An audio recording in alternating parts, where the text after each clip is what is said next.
चलिए विद्यार्थियों, तो अब हम आज की अपनी इस कक्षा में लेने जा रहे हैं इकाई 6 तत्वों के वियोजन के सामान्य सिद्धांत एवं प्रक्रम।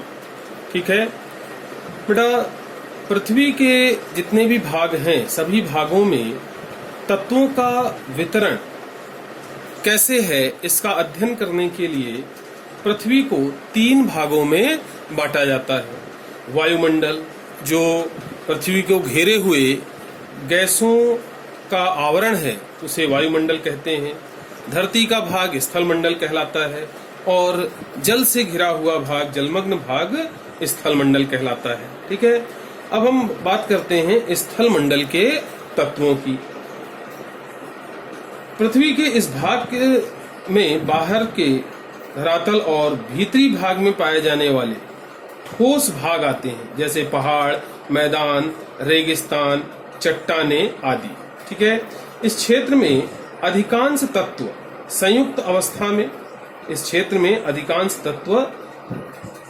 अवस्था में खनिज के रूप में पाए जाते हैं और इन्हीं खनिजों में से कुछ खनिज ऐसे होते हैं जिनसे धातु को आसानी से और कम खर्चे में प्राप्त किया जा सकता है।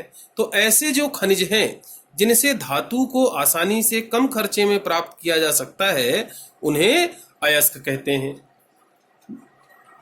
यह जानने वाली बात है कि पृथ्वी में स्थायी और अस्थायी कुल मिला के लगभग 92 तत्व अभी तक खोजे गए हैं।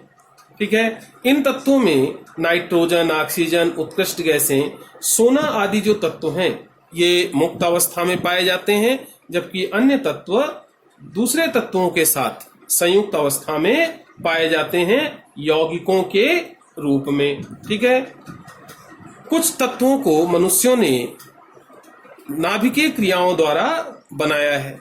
तो वर्तमान में इन संश्लेषित तत्वों, मानव निर्मित तत्वों मतलब संश्लेषित तत्वों को लेकर तत्वों की कुल संख्या हो गई है 118। तो वर्तमान में तत्वों की कुल संख्या 118 है।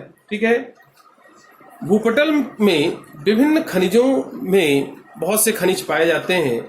इनमें सबसे अधिक मात्रा में ऑक्साइड प्रधान तत्व जो है पाए जाते हैं, मतलब खनिज पाए जाते हैं, जिनमें से सिलिकॉन डाइऑक्साइड SiO2 ये एक प्रमुख ऑक्साइड अयस्क है। ठीक है, ध्यान रहे बेटा, पृथ्वी में धातुएं मुक्त अवस्था में भी पाई जाती हैं और संयुक्त अवस्था में भी पाई जाती हैं। जब कोई धातु, विशेष तौर से ध्यान दीजिएगा, जब कोई धातु मुक्त अवस्था में पाई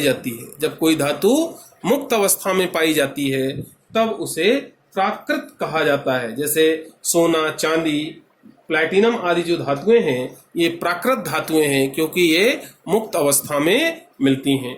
ठीक है, अब अगर हम भूपटल और भूगर्भ में विभिन्न तत्वों की बात करें तो लगभग 46.6% ऑक्सीजन है, 27.7% सिलिकॉन है, 8.1% एल्यूमिनियम है, 5.0% लोहा है, 3.6% कैल्शियम है, 2.8% सोडियम है, 2.6% पोटेशियम है, 2.1% मैग्नीशियम है और इनको छोड़कर बाकी तत्व मात्र 1.5% पाए जाते हैं। तो इस तरह से आप कह सकते हैं कि सर्वाधिक पाई जाने वाली जो धातु है वो एल्यूमिनियम है और एल्यूमिनियम के बाद प्रकृति में सबसे ज्यादा पाई जाने वाली धातु लोहा है। ठीक है, अब हम बात करते हैं अयस्कों के वर्गीकरण की।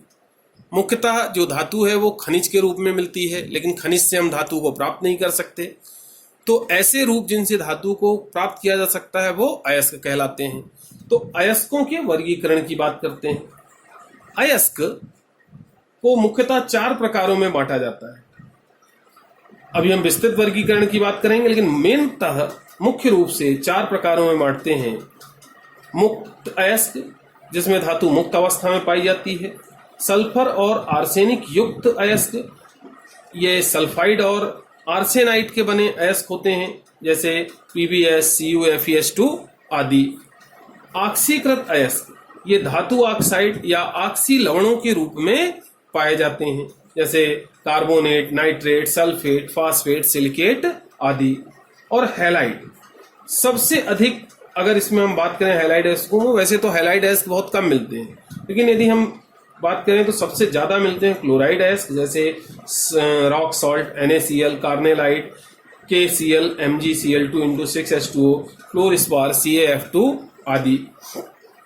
ध्यान रहे बेटा, वे तत्व जो रासायनिक रूप से कम सक्रिय होते हैं वो मुक्त अवस्था में पाए जाते हैं, जैसे प्लेटिनम, सोना, चांदी आदि, है ना। और जो रासायनिक रूप से सक्रिय तत्व हैं वो दूसरे तत्वों के साथ संयुक्त अवस्था में यौगिकों के रूप में पाए जाते हैं, जिन्हें खनिज कहा जाता है अगर धातु है तो। ठीक है।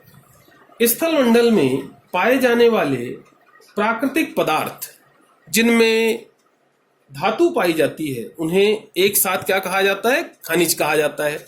जैसे हम और आप भी विभिन्न धातुओं के खनिज हैं। क्यों? क्योंकि हमारे और आपके अंदर भी विभिन्न धातुएं पाई जाती हैं, लेकिन हमसे धातुओं को प्राप्त नहीं किया जा सकता। ठीक है, तो हम खनिज हैं। पक्की बात है कि हम और आप भी धातुओं के खनिज हैं। अब खनिजों में से कुछ ऐसे खनिज भी होते हैं जिनसे धातु को आसानी से और कम खर्चे में प्राप्त किया जा सकता है। तो ऐसे जो खनिज हैं जिनसे धातु को आसानी से और कम खर्चे में प्राप्त किया जा सकता है उन्हें कहा जाता है अयस्क। ठीक है, अब हम बात करते हैं विभिन्न प्रकार के यौगिक जिनमें धातु संयुक्त अवस्था में पाई जाती है। ठीक है, मतलब विभिन्न प्रकार के अयस्कों की बात करते हैं। तो सबसे ज्यादा ऑक्साइड अयस्क पाए जाते हैं, जैसे hematite Fe2O3, magnetite Fe3O4, limonite Fe3O3 cuprite Cu2O, zincite ZnO, cassiterite SnO2, pyrolusite MnO2, bauxite Al2O3 इसी तरह से कार्बोनेट अयस्क हैं ऑक्साइड तथा हाइड्रोक्साइड अयस्क पर वायुमंडलीय CO2 की अभिक्रिया से Mg, Ba, Sr, Fe, Pb, ZnCu आदि के कार्बोनेट अयस्क बनते हैं, जैसे कि magnetite MgCO3। Phosphate, lithium, calcium आदि फास्फेट अयस्क के रूप में मिलते हैं, जैसे फास्फोराइट Ca3PO4 ट्राइफिनाइट LiNa3PO4 FeMn3PO4 ठीक है। इसी प्रकार सिलिकेट, लिथियम, मैग्नीशियम, एल्यूमिनियम आदि सिलिकेट अयस्क के रूप में मिलते हैं, जैसे feldspar K2O, Al2O3 nitrate, sodium और पोटेशियम इस रूप में पाए जाते हैं मुख्यतः, जैसे Chile saltpetre NaNO3, saltpetre KNO3, है ना। फिर सल्फाइड अयस्क हैं संक्रमण धातुओं Fe, CO, Ni, Cu, Zn, Cd, Hg आदि, और P ब्लॉक की विभिन्न धातुएं जैसे Ga, In, Tl, Ge, Sn, Pb, As, Sb, Bi, Se, Ti आदि ये सल्फाइड अयस्कों के रूप में पाए जाते हैं, जैसे गेलेना PbS लेड का अयस्क है। ठीक है। नेक्स्ट है sulphate Ca, Ba, Sr, Mg, Pb, Cr आदि के जो धातुओं के अयस्क हैं वो सल्फेट, इनके जो सल्फेट हैं वो काफी अधिक अविलेय होते हैं, इसलिए इन धातुओं के अयस्क सल्फेट के रूप में पाए जाते हैं, जैसे जिप्सम है CaSO4 उसके बाद हैलाइड। हैलाइड के रूप में पहले भी मैंने अभी बताया कि बहुत ही कम जो अयस्क हैं वो पाए जाते हैं, लेकिन प्रबल धन विद्युतीय क्षार धातुओं जैसे बेरिलियम है, सिल्वर है, इनके फ्लोराइड और क्लोराइड अयस्क प्रकृति में पर्याप्त मात्रा में मिलते हैं, जैसे क्रायोलाइट AlFe3 ठीक।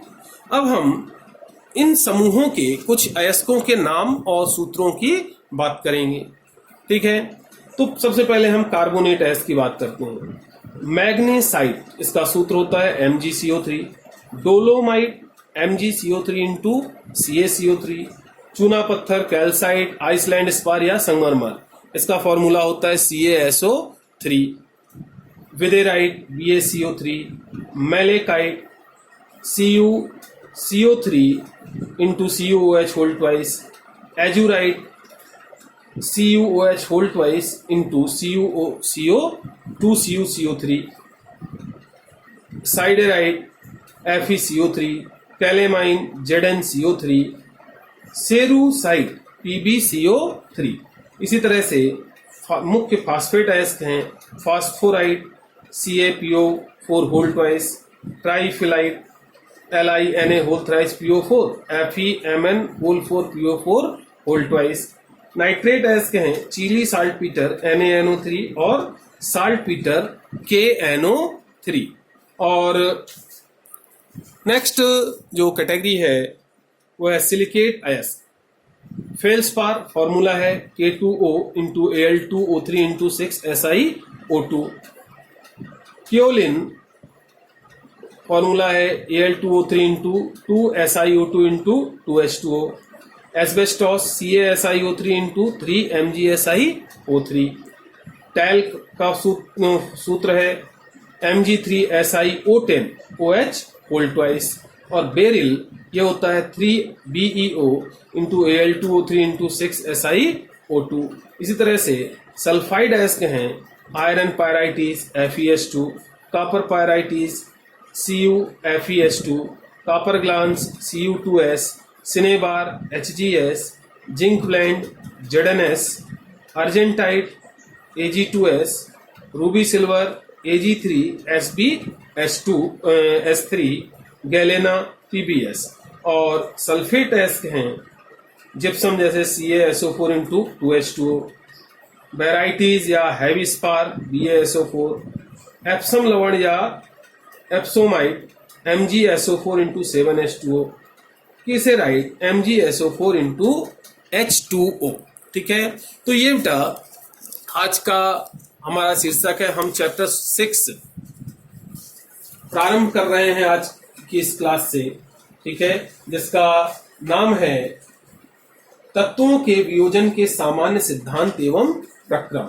तो तत्वों का वियोजन यदि आपको पढ़ना है, समझना है, तो सबसे पहले ये जानना जरूरी होता है कि कौन कौन से तत्व हैं, प्रकृति में किस किस रूप में पाए जाते हैं, ठीक है, मतलब उनके स्रोत क्या हैं।